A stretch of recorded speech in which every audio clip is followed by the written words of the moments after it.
Les invités de Lise Gutmann. Radio J.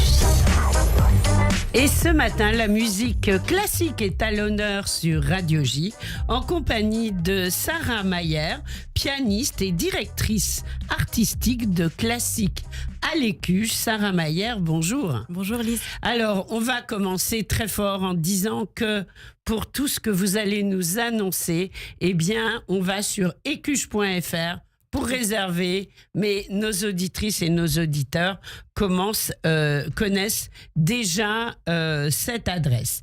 Alors, la saison 2025-2026 démarre. Vous m'aviez fait l'amitié d'être dans le même studio l'année dernière pour présenter tout le programme. Et le programme, il est bien chargé et on en est ravis.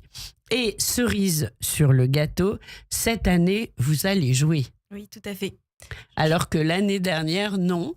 Et vous avez, je ne sais pas pourquoi, choisi peut-être de faire une programmation avec vos camarades. Mais là, je suis ravie de savoir que vous allez jouer. Alors quand ? Alors, je serai le dernier concert de cette saison. Oui. Je jouerai avec le concert impromptu, qui est un quintet à vent. Et nous allons explorer et proposer un répertoire de la période classique à la période romantique. Génial. Donc on fait comme en hébreu là dans l'émission, on commence de droite à gauche. Exactement. Voilà. Alors on va se repositionner. Quand est-ce que la saison commence à l'Écuge ? Alors elle commence le 19 novembre prochain avec Pascal Amoyel et Emmanuel Bertrand. C'est un concert qui nous tient vraiment à cœur. C'est une volonté de la part de Pascal et d'Emmanuel de venir jouer ce spectacle, Bloc 15, à l'Écuge, qui retrace une histoire vraie et bouleversante des orchestres de déportés à Auschwitz, où la musique a finalement permis aux femmes et aux hommes de supporter, si tant est qu'on puisse supporter, l'inhumain. Oui. Et donc, ils joueront les musiques. Alors, il y a une panoplie de différents compositeurs. C'est un spectacle scénarisé. Et ça fait partie des nouveautés de cette saison. Nous avons tenu un petit peu à ouvrir la programmation avec ce concert scénarisé et également un petit peu plus tard dans l'année, la chanteuse Noémie Westfeld avec Guillaume de Chassis. Oui, mais Noémie, on la connaît bien parce qu'elle chante en yiddish, en français. Exactement. Alors, quel rapport avec le classique ? Elle va faire du chant classique ? Oui, elle proposera une version scénarisée du Voyage d'hiver de Schubert avec Guillaume de Chassis au mois de mars. Magnifique, ça va être incroyable ça. Oui. Et ça, c'est le combien alors ? De mémoire, c'est au mois de mars, le 20 mars ou 11 mars. Alors, est-ce qu'il y a un fil conducteur pour les concerts ? Alors, je dirais que quand je fais ma programmation, pour être très sincère, je marche beaucoup à l'instinct. Oui. Je réfléchis un petit peu à ce que moi va m'émouvoir quand je vais à un concert. Je suis partagée entre, évidemment, mon regard de pianiste, de musicienne, le projet du musicien, mais également ce qui peut inviter le public à venir écouter et oser franchir la porte d'un concert. C'est vraiment l'ambition de Classique à l'Écuge, rendre la musique classique accessible au plus grand nombre dans un arrondissement où finalement il n'y a pas ou peu de salles dédiées à cet art. Et la particularité de ces concerts, ils sont éclairés à la bougie dans une salle très intime. Ouais. Moi, je suis venue déjà plusieurs fois. Justement, alors le symbole, c'est quoi ? On a voulu recréer une expérience. On veut que les gens viennent à un concert comme ils sont et tout de suite, en étant immergés dans le noir, il y a une qualité d'écoute. Finalement, tout le monde est pareil. Il n'y a pas de musiciens professionnels, d'amateurs ou de mélomanes. Tout le monde est exactement pareil et ça crée une qualité d'écoute. On est égaux, voilà. Exactement. Et ça crée une qualité d'écoute, mais aussi et surtout une proximité avec les artistes. Et le public est unanime. Il se sent privilégié d'avoir ce rapport avec l'artiste. Et ce qui est très rigolo, c'est que les artistes que l'on invite, qui font les plus grandes scènes internationales, sont aussi très émus et ravis d'être là et de pouvoir avoir ce dialogue et cette proximité avec le public. Bien sûr. Alors, les bougies, c'est aussi dans l'escalier quand on descend. Donc, c'est vraiment, quand on arrive, on est immergé également, et ensuite ça permet vraiment de réagir à la puissance de cette musique. Tout à fait. Et voilà, enfin ça c'est moi qui le dis parce que c'est du ressenti, mais je crois être comme tout le monde. Et oui, c'est vraiment unanime. En voilà, fait, c'est unanime. Ce concept d'expérience accompagné par une programmation avec finalement des grandes têtes d'affiche. Oui. On a vraiment une programmation qui à la fois va refléter les nouveautés, l'actualité. On aura un récital de Célia Oneto Ben Saïd qui vient présenter son disque très attendu autour de la musique de Philippe Glass au mois de juin. Oui. On a également une grande place à l'art lyrique avec Delphine Aïdan qui sera aux côtés de Pierre Génisson et Laure Favre-Cane qui sont des habitués de Classique à l'Écuge. Et également Adèle Charvet avec Anne Le Bozec qui est également une habituée de Classique à l'Écuge. Voilà. Du bonheur. Alors ça fait du bien par les temps qui courent. Puisqu'on parle musique, on va quand même en écouter. Et puis après, on parlera aussi d'un autre concert. On écoute quoi là ? Le deuxième mouvement de la première sonate de Brahms par Pascal Amoyal et Emmanuel Bertrand. Magnifique.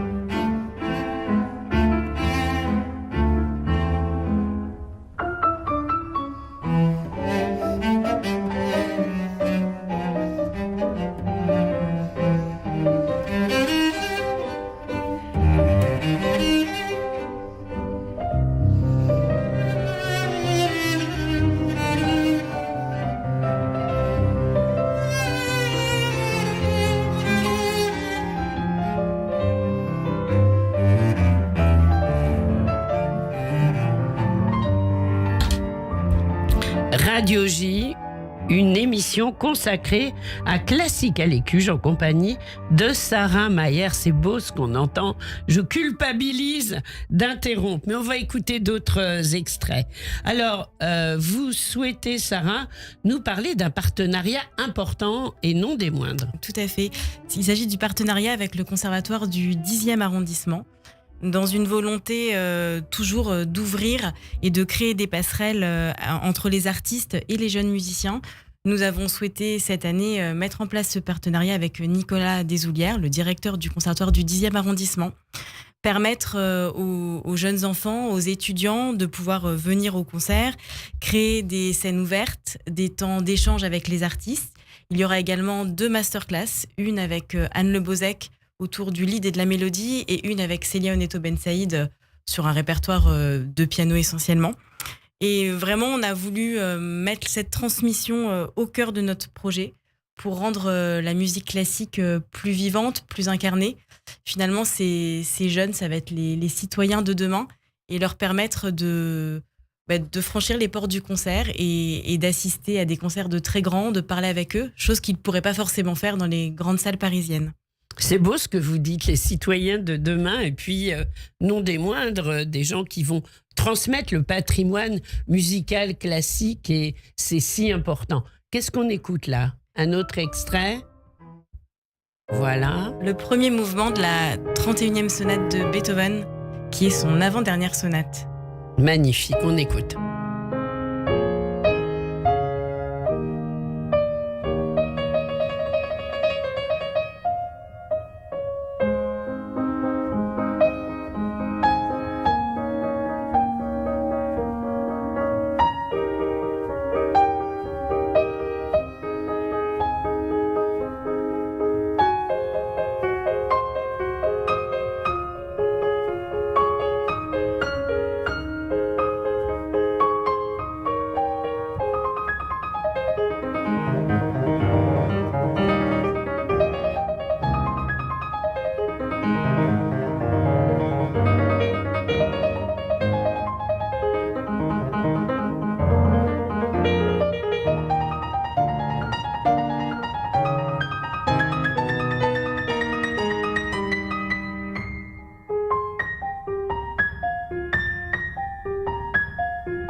Voilà, magnifique, Classique à l'Écuge. On réserve sur écuge.fr et merci à l'Écuge de mettre la musique classique à l'honneur, c'est si important. Et puis c'est de la musique sensible qui touche au plus profond de ce que nous sommes, et donc c'est important. On peut venir en famille, on peut venir comme on veut, et toute génération confondue, et ce n'est pas Sarah Mayer qui va me dire le contraire. Alors Sarah, Piano Folies, on a déjà commencé à en entendre parler. Tout à fait, c'est un nouveau format, une nouvelle saison de l'Écuge. L'idée a germé dans la tête de Gadi Bgui, le directeur de l'Écuge. Oui, qu'on embrasse. Depuis quelques temps. Il a vu mon piano, du coup, parce que c'est mon piano à l'Écuge sur la scène, et il s'est dit il faut continuer à en faire quelque chose. Donc, il a eu cette idée de nouveaux formats. Il m'a confié la direction artistique et je l'en remercie chaleureusement. C'est à chaque fois un concert qui va être dédié à une œuvre caritative ou éducative. Le premier concert, c'est très bientôt, le 6 novembre prochain. Oui, c'est très vite là. Voilà, on a la chance d'avoir une très belle affiche avec Laurent Boukobza, avec Michael Lévinas, Laure Favre-Kahn avec qui j'aurai la joie de partager la scène, également Olivier Huttman. Et ce concert sera... Et puis Karine Gutlerner. Ce concert sera au profit de l'Aviso, pour une rénovation d'une crèche de l'Institut Wiesel. Et c'est important parce que il faut blinder la crèche pour que les petits soient à l'abri avec leur jardinière d'enfants. Alors, avant d'écouter un dernier titre, donc Piano Folies, on sera au rendez-vous. Ça va être très varié en fait. Tout à fait. Mais tout autour du piano. Tout à fait. Exactement. Et j'aimerais que vous nous parliez un petit peu de vos concerts à vous également. Alors, j'ai plusieurs concerts en récital piano solo qui vont venir à la fin de l'année et au début 2026 avec des œuvres de Chopin, Schumann, Fauré.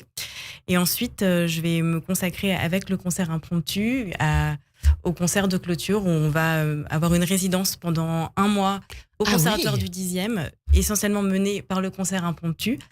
Il y aura une scène ouverte pour les jeunes du conservatoire avant le concert, et ensuite nous jouerons des œuvres de Mozart et de Thuilé en version quintette et sextuor.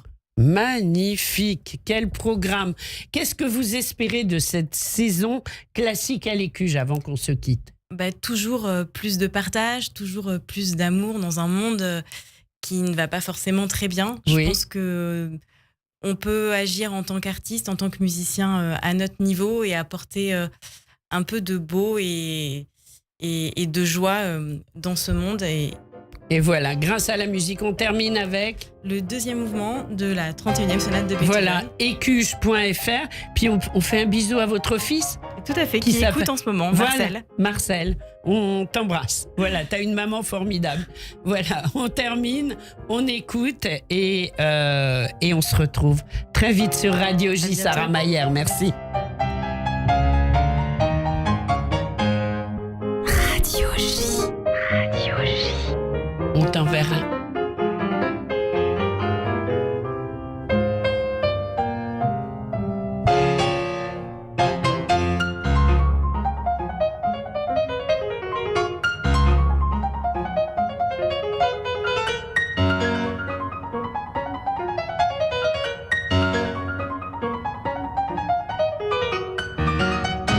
Sarah Mayer au piano, au clavier, bien sûr, écoutez, elle joue, c'est une merveille.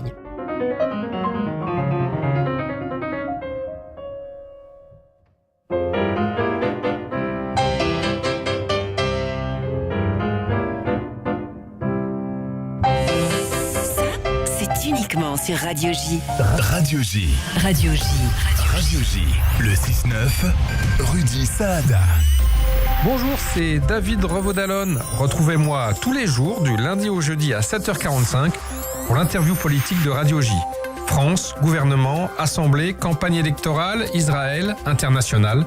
Chaque matin, un invité politique pour comprendre les grands enjeux contemporains, à 7h45 dans le 6-9 de Rudy Saada, uniquement sur Radio J. Radio J. Radio J.